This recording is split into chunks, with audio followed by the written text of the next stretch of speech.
The Lemp Mansion rose proudly over St. Louis in the 1800s, built by a dynasty of brewers whose empire poured wealth and tragedy in equal measure. William Lemp Sr. built the house as a symbol of success, but behind its ornate halls brewed a darkness money couldn't drown. The Lemp Brewery made them millionaires.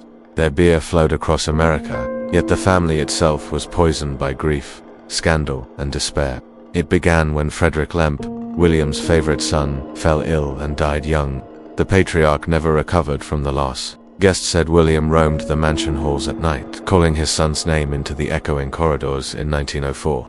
He locked himself in his office, drew a revolver, and ended his life. The sound carried through every wall. The family buried him nearby, but the mansion's air grew colder afterward, as if his grief had seeped into the wood. His wife stayed, wearing black every day until her death. Curtains remained drawn, sunlight forbidden from touching the rooms. Years later, another son, William Jr., inherited both the brewery and the curse. His marriage collapsed, and his fortune faded. Rumors said he kept a secret child, born with deformities hidden in the attic, never allowed to see the world. Servants heard crying from above at night. When they climbed the stairs, the sounds stopped instantly. During Prohibition, the brewery shut down. The family's empire collapsed, leaving only ghosts of golden days behind. Bankrupt and broken, William Jr. sat in his father's old office, the same pistol beside him, history repeating with one final shot. Neighbors heard it but weren't surprised. The Lemp house had become a place where death no longer shocked anyone. Charles Lemp, the quiet brother, took the mansion next. He lived alone, pacing the same halls haunted by family memories. Servants found him years later, a bullet through his head, his dog lying dead beside him. Even loyalty couldn't escape the curse. By then, Lemp family members had taken their own lives within the mansion walls. Locals called it the house that mourns itself. After the brewery closed, the building stood empty for decades. Dust gathered where laughter once lived. When it reopened as a restaurant, workers noticed lights turning on by themselves, footsteps crossing empty rooms, glasses clinked on shelves when no one was near. Cold air brushed against waiters in warm, crowded dining halls. Guests claimed to see a man in a waistcoat standing by the bar, vanishing when approached. William Sr., still overseeing his empire. In the attic, footsteps echoed and a door slammed every night at 10 p.m., the hour Frederick used to practice piano. Employees refused to go upstairs alone. They said whispers followed them, soft and close, like breath on the neck. Tables rearranged themselves overnight. Candles lit in the ballroom, though no matches were struck. Visitors often smelled cigar smoke near the office, the same brand William Jr. favored before his final night. A waitress quit after seeing a man sitting at a table with half his face missing.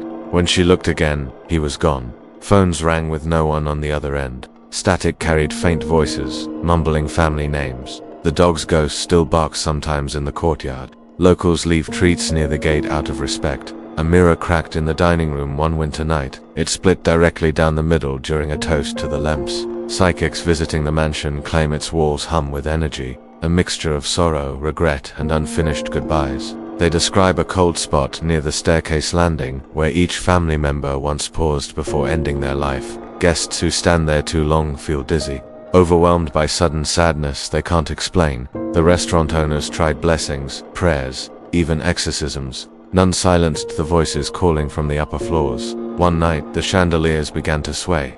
Every bulb flickered in rhythm like a heartbeat returning to life. A visiting medium heard a whisper, "It's still our home." The voice sounded both proud and broken. Staff members see shadow figures near the bar mirror. They vanish when approached, leaving a smell of beer and gunpowder. Photographs taken in the mansion show strange orbs hovering near portraits of the deceased. The attic window sometimes glows faintly blue at night. Locals say it's the hidden son, still waiting for someone to open the door. Visitors report feeling watched while eating. Forks rattle softly, as if unseen dinner guests still join the meal.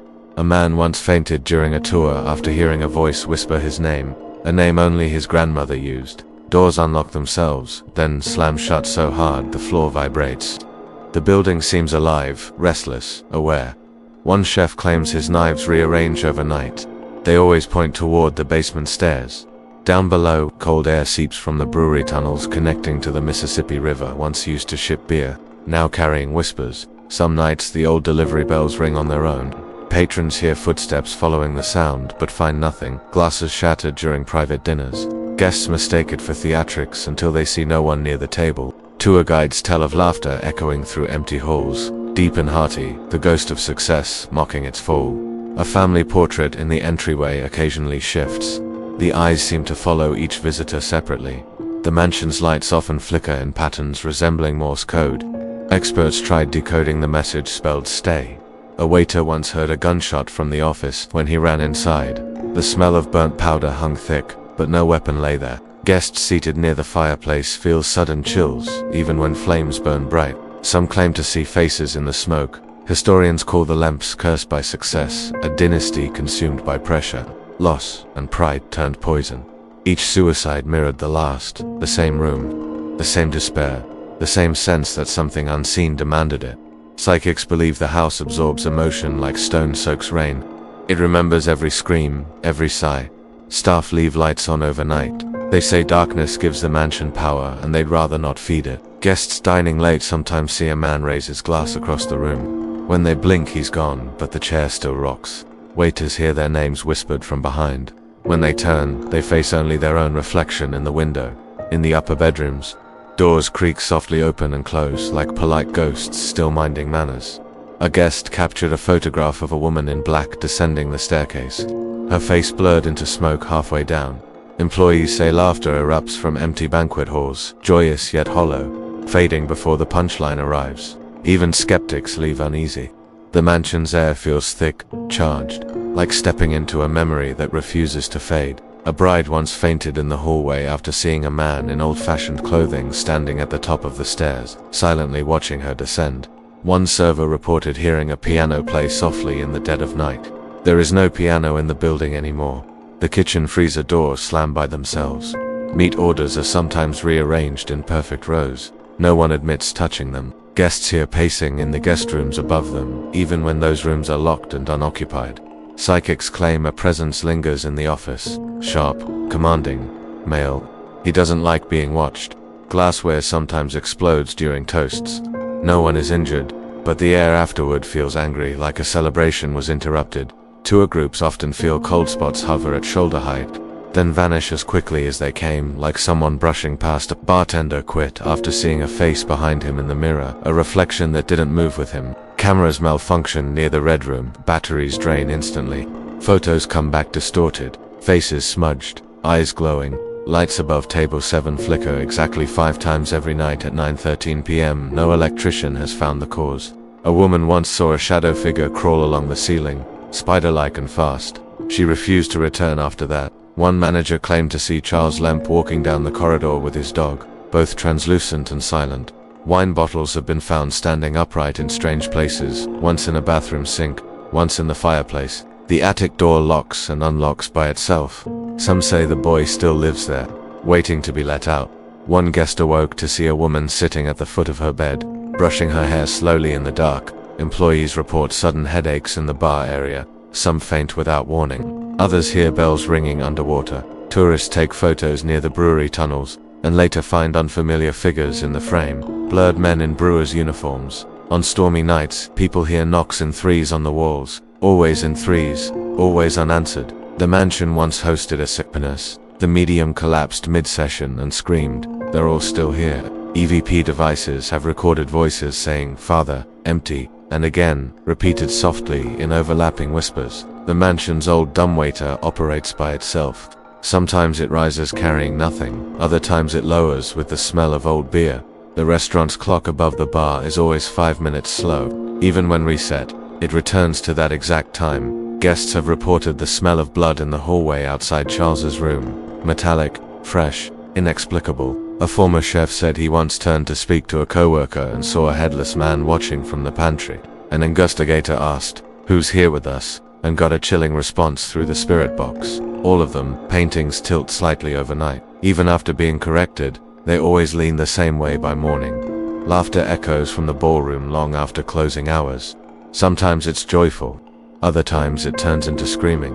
A couple claimed their hotel room door opened by itself, revealing a shadow standing silently in the hallway. Some say the walls bleed history. The wood creaks like sighs, like the house exhaling memories it cannot forget. One paranormal team caught an EVP saying, "Don't leave me." No one on their team spoke those words. The upstairs mirror once reflected for people, though only two stood in front of it. A waitress heard her dead grandmother's voice call her name, the exact tone, the exact pronunciation. Her tray shattered. The mansion's energy intensifies in October. Lights blow out, glasses rattle, and the halls feel heavier. Tour guides avoid telling certain stories. They say some tales, when spoken, awaken things best left dormant. A psychic wrote one word after her visit: regret. She refused to elaborate and never returned. The mansion's diary is its creaking floorboards, its flickering lights, its doors that open just a little too wide. Some believe the Lemps still live here, not in body but in sorrow, replaying their tragedies behind closed doors. The house seems to breathe when empty.